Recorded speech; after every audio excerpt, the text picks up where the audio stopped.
So a very warm welcome, everybody, to the third session of the Coaching Summit today. And this session is brought to you by Vicki Mitman, who is an executive coach, and she's going to be sharing with you her 7-step system to help people in career transition. So stay with her till the end of the session, so you get all 7 steps. And she'll also be sharing some resources with you at the end of the session today. For those of you that don't know, I'm Jo Wheatley. I'm one half of the co-founders of In Good Company that are hosting this summit. It's the 3rd year that we've run this summit, and it's been amazing to see the interest in the content.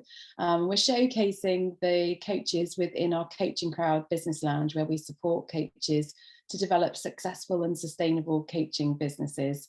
And I think we're all here because we all share a passion for supporting people to design and be able to live the very best lives that we can. And we love community. We feel it's a really important part of being a coach and being values led. So I hope you enjoyed today's session. Shelley is also here. She's our fantastic training coordinator, and she will be closing the session with Vicki for you. And we encourage you to continue the conversation over in the Coaching Summit warm-up group with each other. So have a great session, Vicki, and everyone. Thanks very much, Jo. I appreciate that. I'm just going to share some slides. If you could just let me know when that's come through. Yeah, we can see that. Looks beautiful, Vicki. Super, super. Well, thank you very much, Jo, and to you and Zoe and Shelley for putting on this fantastic summit. I think this is the 3rd year I've been involved with it, and it's always a great chance to meet other coaches, to get some new content, and just to have a bit of a look at some of the interesting topics out there that people are focusing on. So I'm thrilled to be part of it again. Before I dive into my presentation, just to check the chat's working, I would love for you, if you've been through a career transition at any point in your life, particularly in the last sort of 3 to 5 years, can you just put a yes in the chat, or if you happen to know? And if you're happy to share what your transition was, please do. So if you went from being an accountant to being a circus performer, I'd love to hear about it. Fantastic. So we've got some people going through transition at the moment, lots of people that have been through, and some that are new to it. Fantastic. What a nice mix.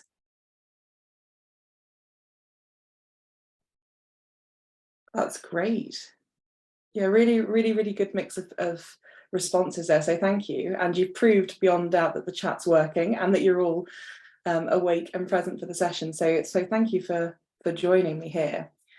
I'm going to cover a few different parts of career transition, particularly it's a guide for career transition for senior level professionals.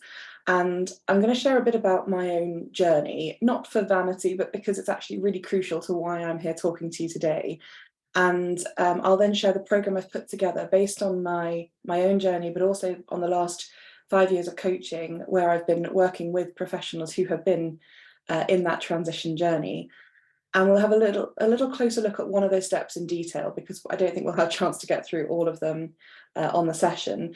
But at the end of the session today, I'll let you know about a masterclass I'm running later in the year, which will cover all of the sessions in more detail. So if that's of interest to you, then you're very welcome to join me there.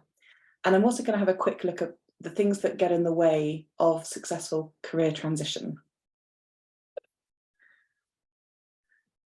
So my own career journey, and for anyone that knows me, you'll know I don't really love talking about myself. So this is actually quite a hard thing for me to do, but it is important here because I am a practicing solicitor and have been for several years now. I think I'm coming up 12 years practicing.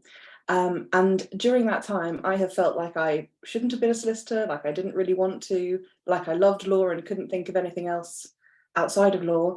But actually, my own journey and my own struggles have led me to where I am now, which is a dual career as both a lawyer and a coach, very much on my terms and very much focusing on the things that I like to do in both of those aspects. So this came initially, I started thinking about this around 6.5, 7 years ago, and I was sitting at my desk in a really good, well-established law firm. I had credibility in my area. I was in a corporate team which had about 25 people in it. It was fun, but it was also it was a bit distressing for the most part. I generally got out of bed in the morning, went to work because I felt I had to, and I slowly got less and less excited about why I was there.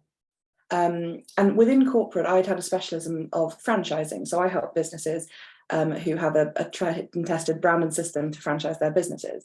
But I'd been doing less of that and more general corporate transactions and even some commercial work.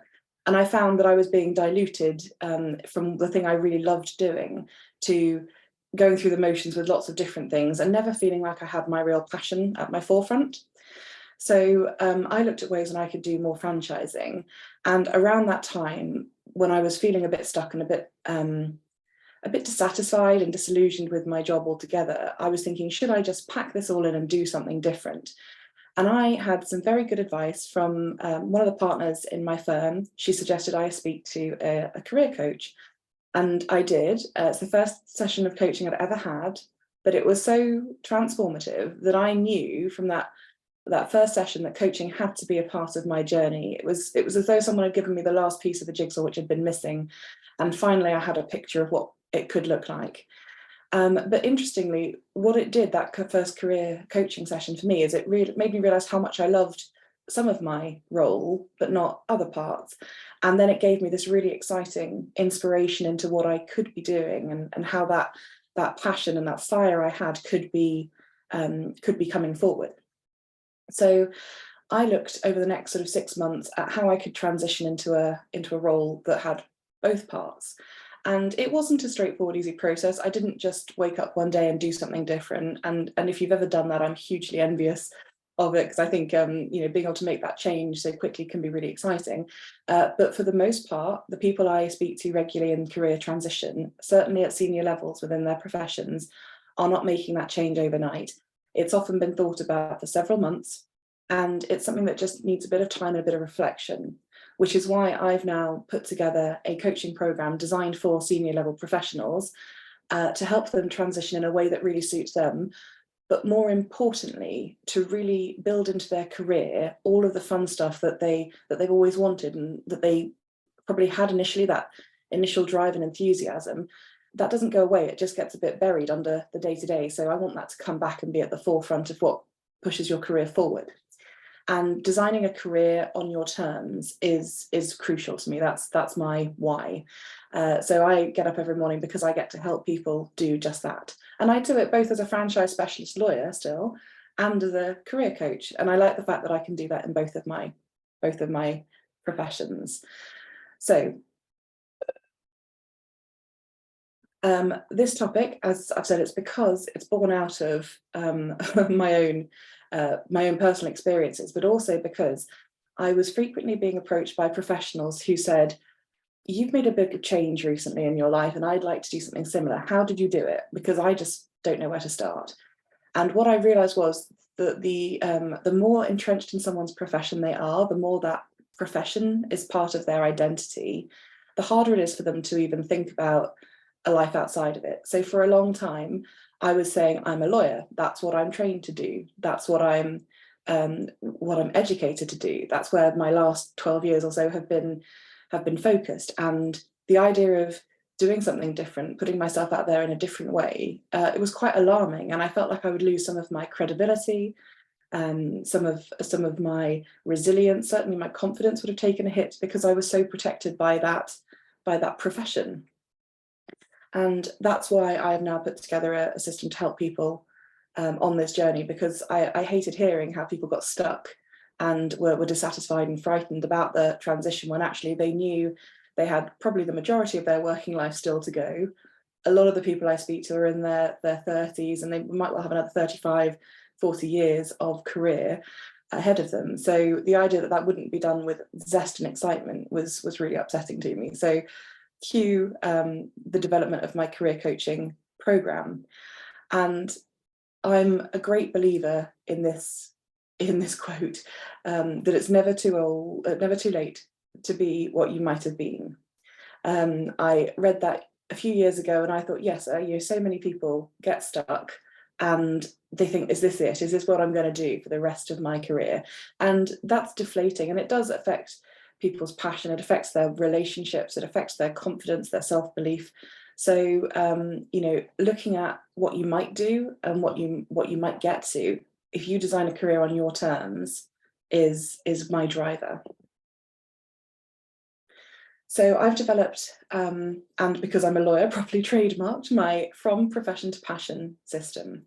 So this uses the letters of the word passion as my 7-step process that I go through with my career coaching clients.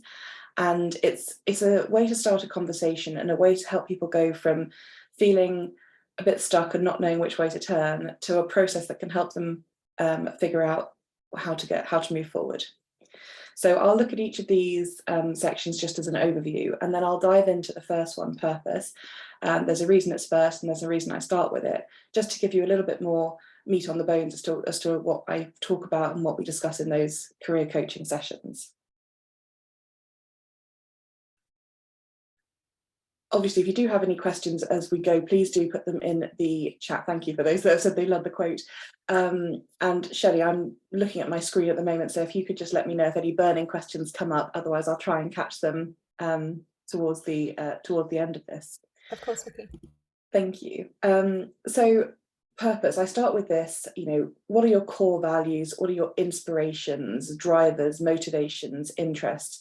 And this is a really important place to start, because the people I speak to often, they sort of look a bit surprised when I ask them about their motivations and their interests, because actually they haven't thought about those for a long time. And they probably had them when they were at school or university thinking, what do I want to be when I grow up? They probably had so many dreams and thoughts and goals.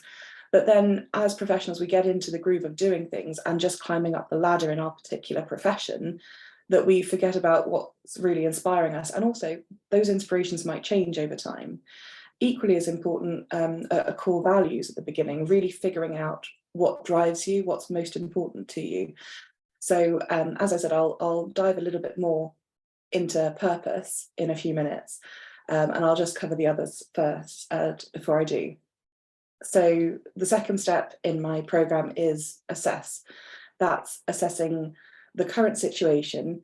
And I particularly like to focus on what people do enjoy about their role, which can be a bit of an uphill battle, because when someone comes to me and says, everything's terrible, I need to change career direction, it can be really hard to see what's enjoyable, but there almost certainly will be aspects of your role that you quite enjoy.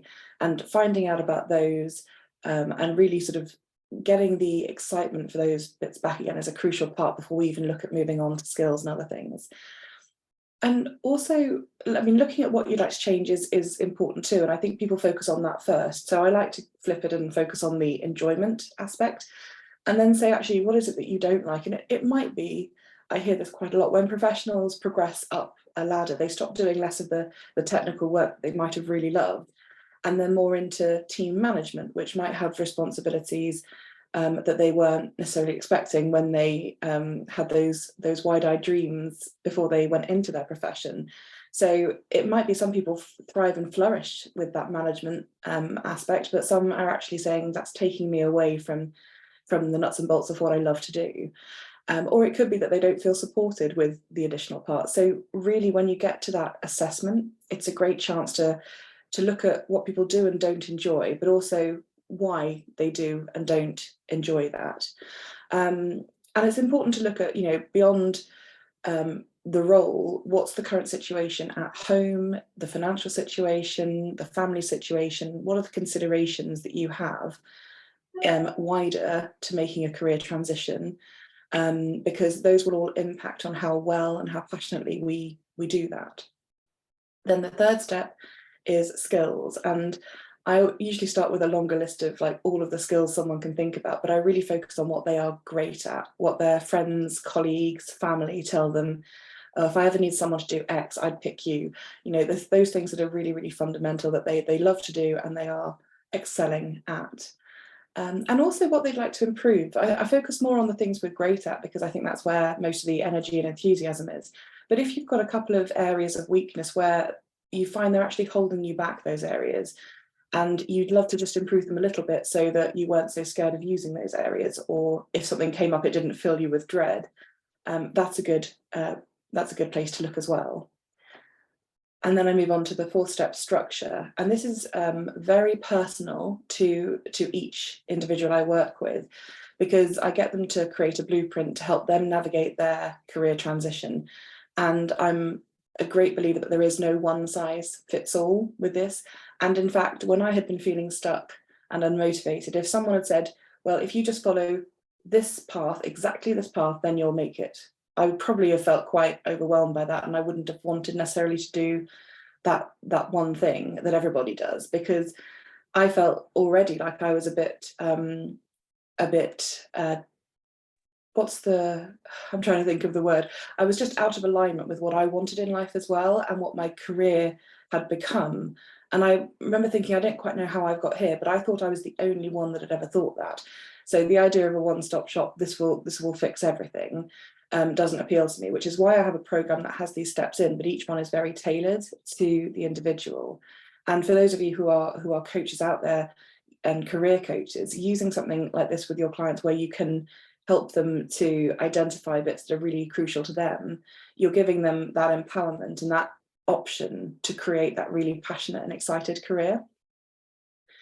So following on from structure, then that leads us into the information that you need, the resources, the support that you need to move forward in the way that you have identified you really want to with your blueprint.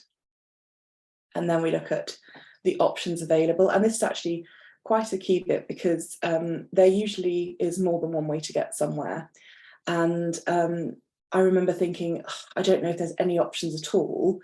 And then I remember thinking about what I could do, and there were too many options, and that was equally overwhelming. And trying to figure out what the genuine good options were, whittling down all of the noise and thinking, right, these are the possible 2 or 3 options I could take, and then which one suited me best at that time, was really important. And I always like to remember my dad here. When I was about 8 years old, he taught me how to read a paper map. We were going on a longer car journey, and his his advice was probably because my mother's not natural at reading maps, and she's not very good at folding them up either, which she mainly screws them together. And he was determined it was important that I knew how to do this. So we found where we were on the map and where we were going. And he said, why don't we take this road? And I said, well, I thought it was this road. And he said, there's rarely only one way to get somewhere. And that's what we're deciding, which way is best for us, with what we want to do and the time we've got. How do we want to get from A to B? So I always remember my dad, who is a great influence in my life, when I look at these options. And often the starting point when you're stuck and dissatisfied in your career is to think, I don't know if there really are options out there to start with. So when we get to the point there are options, it can be exciting, but it's also looking at which one's the right one for you based on everything you've learned about yourself so far over the previous 5 steps. And then the final step in the program is to actually create your next steps for moving forward. A lot of the professionals I speak to kind of love the personal journey they go on through this. They love the learning, but actually when it comes to the implementation, that can be a little bit more tricky. So getting those steps in place, again, tailored to you and what you're doing with your transition, to keep you motivated and to move you forward, and to make sure you've got that support and who you're going to reach out to and your timeframes is really crucial. So that's just an overview of the steps I take people through on my From Profession to Passion career coaching program. And I'm now just going to flesh out a little bit more around the first step, purpose. Shelley, is there anything in the chat before I do? I don't want to sort of let people's questions go by. We've just had Nikki ask, can you explain a bit more about what a personal blueprint is? Yes, absolutely. So, I mean, it is it is different for each person, but it's very much your plan of action, including everything from the previous slide, where you do have, let me see if I can get back to the previous slide actually. So the purpose, the assessment, the skills, getting all of that together, and you will have a lot of information by that point, and then actually consolidating it into a blueprint and a plan which you can use as the foundations. Because a lot of people jump and think, oh, I want to explore this, and they go off down a rabbit hole of exploring this. but actually they never realised that there could have been several other options that were good for them. So the first step is actually almost a bit of a slowing down of working out what options there are within those, the skills that you've got, and the assessment of where you are and your purpose in life. Once you've figured that out, then you're looking at, what does my blueprint, what does my plan and foundation of my new career look like? If I want to build a career on my terms, starting with what I know, this is very much the foundation stone. So rather than building a house on quicksand, you're building it on the solid foundation of knowing what your core values are, where your strengths are, what you've got to do in terms of your family and your commitments, in order to properly move forward, and then exploring the information you need and the options you need after that. So I hope that helps a little bit more to understand that. So now moving on to the very first step in the journey, purpose. And like I said, I start with this for a reason, and it's it's because I didn't know what my purpose was. And a lot of people, when I speak to them, are not happy to commit to a purpose or even sometimes core values at that early stage. It can be daunting and it can be overwhelming. And I got in my own way and thought, well, how is this relevant to my career transition? I'm a lawyer and I want to do something else. How is knowing my core values going to help me? So, and this is actually a topic I talked about at the summit last year, I think Joe just reminded me. So I look at helping people understand what's really, really important to them. Because if you say, what are your core values, to the average person, they probably don't know. And they know there are lots of values that they ascribe to. They might value honesty or loyalty or professionalism, but they don't know which of those are really at their heart. And that the heart of what they do and the core of their being. And that's really crucial to know if you want to make decisions that are truly aligned with you. So I think that's why I start with it, because any decision about the options moving forward should be about whether it really connects with you and what you want to get out of life. So when I was talking to a career coach client about this, she said it's a bit like being an environmentalist but working for BP. If it doesn't sit well, if your core values don't sit well with what you're doing, it won't work, will it? And I said, yeah, that's a good way of thinking about it. But also, because core values are formed, some of them are formed quite young in our lives and are influenced by our parents or our teachers, our caregivers. Some of them aren't even ours. We've just always had that value, and we just accept it. But this is a good time to clear out and say, right, what's really truly important to me? What do I admire in other people? What sort of values really inspire me? And if I live in alignment with those, will that make me truly happy? So there are ways to do that, and I did talk about it last year. If that recording's still available, and I have a PDF download if anyone's interested in identifying those core values and then properly engaging with them and connecting with them. And also asking questions in this purpose section about, what gets you out of bed in the morning and what would make you get up quicker. Because I got to a stage in my previous employed legal role, and the alarm would go off and I would think, oh no, I've got to get out of bed. And it wasn't because I was tired, and it wasn't because I'd had a big night the night before. It was because I didn't know what was greeting me when I came to work, or if I did know, it was a massive stack of files and deals, and it was overwhelming. I didn't want it to feel like that. So looking at what would make you really excited to get up in the morning and to go and deliver your day. And what does fulfillment look like to you? Again, something I hadn't thought about for a long time. And often when my career coaching clients are feeling stuck and dissatisfied and disillusioned and frustrated, they're not looking at what energizes and what motivates them. So that's another crucial part, I think, to really look at, because we're focusing here on bringing that energy and enthusiasm and motivation back to the surface, because it is still there. And a lot of people think, oh, I'm just so flat in my profession, I don't enjoy what I'm doing. And those limiting beliefs and that negative self-talk has and all the things you don't like about your current role have buried all the great stuff that you have that helps you define your purpose deep down.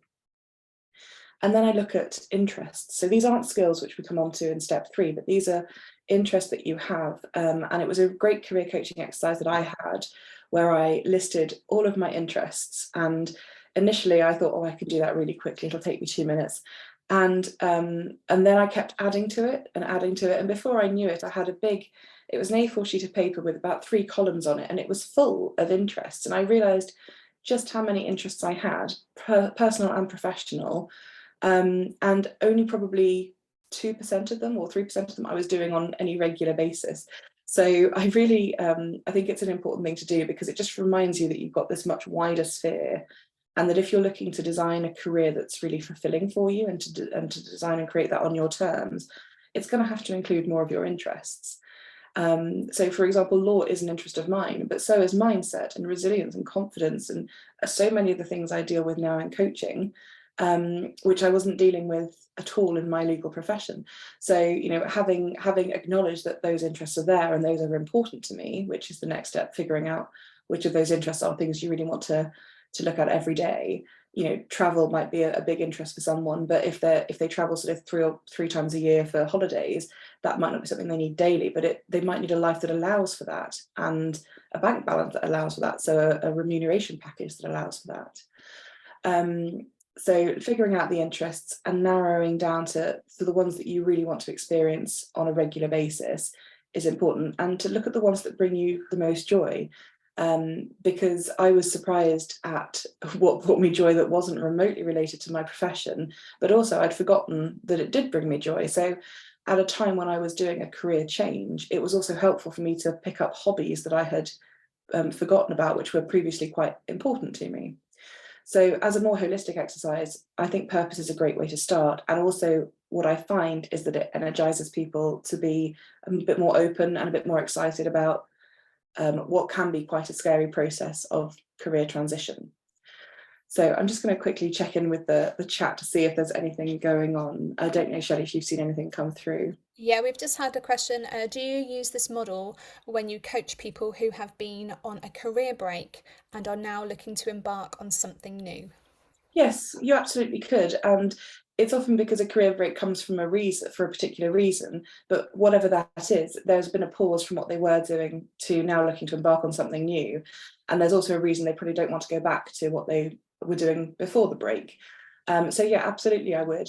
And it might be that you tweak some of the questions in the different steps. I would still use the same step program, but there are questions that you might use about what that break in their career has given them. And it might be that it gave them different skills, or a time to reflect, or it gave them that space to realize that what they were doing wasn't really for them. So yeah, I would definitely do that, as well as someone who is currently actively employed or engaged in a role in some form, as much as for someone who's on a career break. So I will quickly now move on to some of the things that get in the way. And I would love for those of you that proudly announce you have had a career transition at the beginning, you're going to be in the chat again if you wouldn't mind. What got in the way of your personal career transition? Because this is something that for me, I did almost everything on this screen, and there were other factors as well. I haven't considered the factors around family and financing and learning, which were all big factors of transition. But I think for me, every one of these cropped up as I was transitioning. And perfectionism, I've put it first and foremost because I am a reformed perfectionist. I can absolutely say that. I was the one that said, well, I'll do it once I've got all of these ducks in a row. And the ducks were never in a row. They kept wandering off, and it was so frustrating. So I never moved forward. And I kept thinking, oh, I'm so nearly there, apart from this, or once I've got this stage done, then I can go on to this. But actually that led into overthinking things. It led to procrastination. And from the overthinking, surprisingly, that led to overwhelm. And I was listening to a podcast the other day, which was on career change, and it talked about the idea of popcorn thinking. So the idea that you keep having all these ideas going pop, pop, pop, pop, and you don't really get a chance to look at any of the ideas. But before you know, you've got this mountain of popcorn, because once they start, they keep going. And then you're like, well, which one do I pick up? Which one do I look at? So that overwhelm can come in because you have too many ideas, as much as it can come in because you've got no idea where to go at all. So, you know, and that leads to anxiety. I'm never going to make a change. I'm not good enough. And that can be a whole mix of mental health issues that come in as well.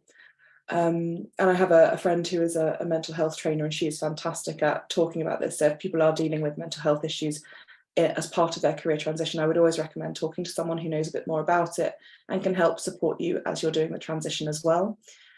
Fear of change, fear of failure, and sometimes even fear of success. Oddly enough, it can come at it from the other way.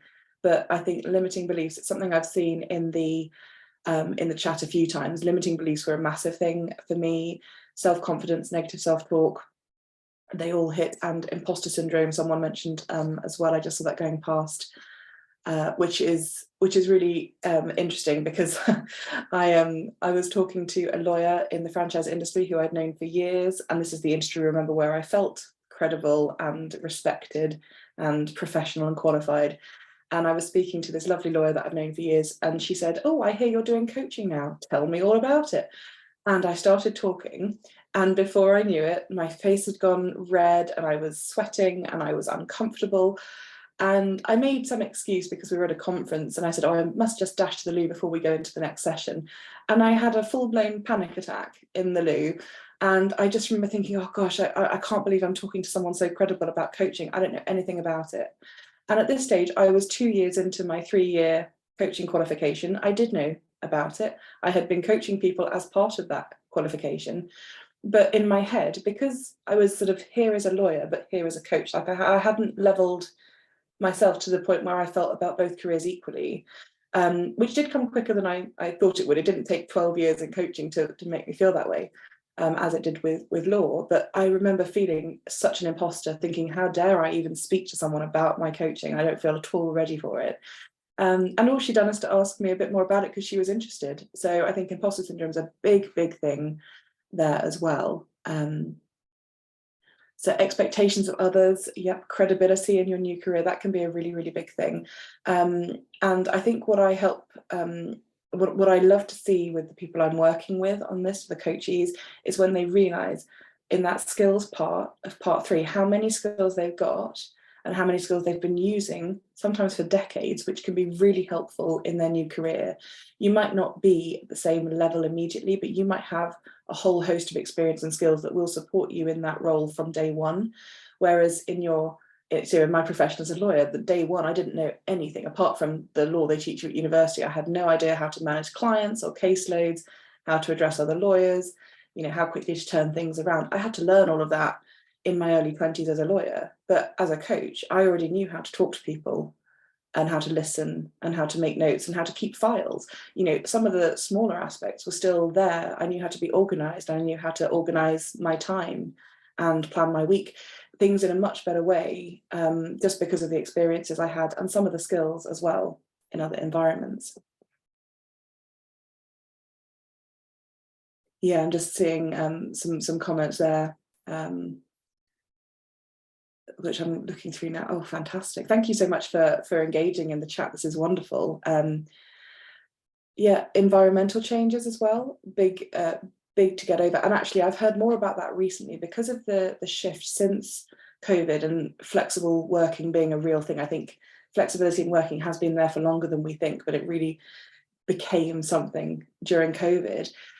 People are actually saying, environmental aspects, like going into a workplace with loads of people and loads of noise. Some people thrive on that environment, and other people find it so distracting they can't concentrate.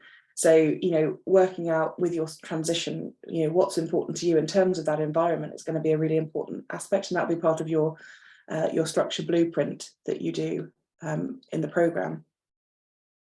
Yeah, the need to sell yourself. I hear this a lot, the idea of, being visible, because before we can hide behind, well, this is my career, here's my card, I've been doing this for years. But actually, if we go into something new and we have to say, this is what I'm now doing, this is where I'm now at, it can be really quite alarming because everyone's looking at you. And that's what I found when I mentioned about imposter syndrome earlier. So no, really, really interesting comments coming through. Thank you. So that's really what I wanted to cover today, because we don't have time to go into all of the steps, but I hope that gives you a flavour of my programme and a little bit about how I dive into one of those steps more deeply. But important to remember that career transition for most people is a process. It doesn't usually happen overnight. And it takes a while, even when you have transitioned, to settle into how you really want it to work. So expecting it to be a process, expecting it to be a little bit longer and to have some ups and downs is quite useful. But do break it down, put it into steps, because the idea of having a big transition in your life can be overwhelming and alarming at a point where you already feel overwhelmed or stuck or completely frustrated or drained. And that reflection at each stage of the program I find really important, because I remember thinking, I don't need to reflect on that, I know my own mind. But actually, when I did give myself a bit more time to write down, say, my interests and then to reflect, it's amazing what came up for me and how I became open to possibilities and opportunities which may well have always been there, but I hadn't seen because I'd been so focused on, right, next thing, next thing, next thing. So that reflection point, I think a lot of professionals find it difficult because they see it almost as a waste of time or as a bit of a, a slowdown or frustration, but it can be so, so valuable. It isn't one size fits all, career transition. And it's not just that everyone moving from one area will go into something completely different. They might be several steps. And in my case, I looked at working as a lawyer still whilst I built my coaching business because I needed the income to fund my coaching qualifications. And I also wanted some familiarity, but I wanted that on my terms, and I wanted greater flexibility and greater freedom with it. So understanding the obstacles, like we just talked about on the previous slide, the things that might crop up, because if we know that they could come, when they do come, we can think back, oh yes, we were expecting this. It's not to be panicked about, it's just part of the process. So, actually understanding that they will come up and having the support to deal with them is important. And in terms of resources, there are so many great podcasts out there. There are some wonderful books out there, and I'm happy to share my resources in the warm-up group after this, some of the ones I use. But I'd also say I've got a YouTube channel, and the link will be on the next slide, which is where I interview professionals who've done things differently. So I've interviewed an accountant who is now a motivational speaker and business disruptor. I've interviewed lawyers who've become photographers or consultants. There are several different professionals from HR, nursing, journalism, teaching who have gone to do really incredible things. Some of them are more stage processes that feel more organic as change, and some of them have been wildly different. So having a look at those videos and listening to professionals who have done things their way, and also what they wish they'd known at the beginning, is a really interesting place to start, I think, and getting the right support, whether that's making sure your family's on board, your spouse, your best friends, your parents, whoever it might be that's supporting you in this, but also having appropriate coaches, mentors. And we've got such a great community here, thanks to Joe and Zoe, who built this wonderful space. And I remember thinking, apart from the career coach that I spoke to, I must have been the only person in the world who was coaching. And I felt quite isolated until a friend of mine in the franchise industry through my legal career had said, oh, my friend Joe's got this coaching group. In fact, her and her business partner have it, you should join. It's called the Coaching Crowd. And I did. And I suddenly realized there was this world of supportive coaches and people who really valued coaching and who had that as their profession or were transitioning to that.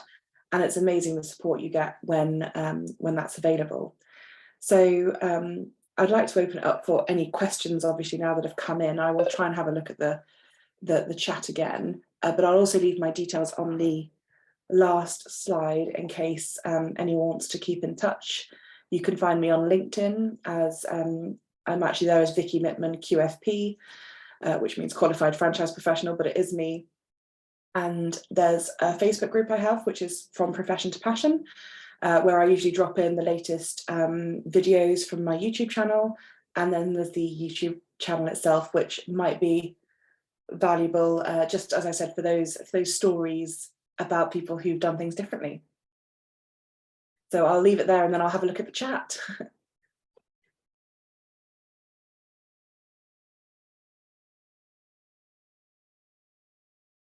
Oh, that's great. I'm glad it's been food for thought for some of you. Sorry, I've just got something in my eye all of a sudden. It's not tears of excitement or anything. Yeah. What permission do we need to give ourselves to move forward, Danny? That's a really great question. That's something that comes up in the deeper elements of the course, because if you ask someone that at the very beginning as the first question, it might overwhelm them. But I think once they've started opening up to you about what they need and what their skills and interests are and how they might move forward, then that sort of question about what permission do you need to give and what would allow you to do that in a way that really aligns with you would be really, really important.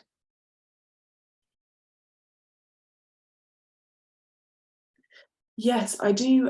I do hear about that, Stacey. Your question about can't afford to change career. I think I'm not one to say just jump ship and it'll all be okay. That's not practical or useful advice. And in my case, like I said, I specifically transitioned in part so that I had money coming in from my legal work. And actually, that was a transition in itself. I went from being fully employed and full-time employed in a law firm to working as a consultant franchise lawyer with a lady called Nina, who I still work with. And even just that transition was the first step. And I paused coaching training at that point just to actually see how that went. But it took a while just to get that up and running. But it allowed me some income whilst I was doing other things. So I think, that importantly, when you are looking at any kind of career change, looking at those finances, that's going to be a crucial part, and that's why it's dealt with in the structure part of it. Like, what do you need, what resources do you need, and what financial support do you need? Some people have some money in the bank and some savings which will tide them over for a period of time, but others will say, look, I want to do it, but financially now is not the time. So actually my first step in the career transition is to save up, say, 5-6 months worth of paychecks, basically, to try and make that happen.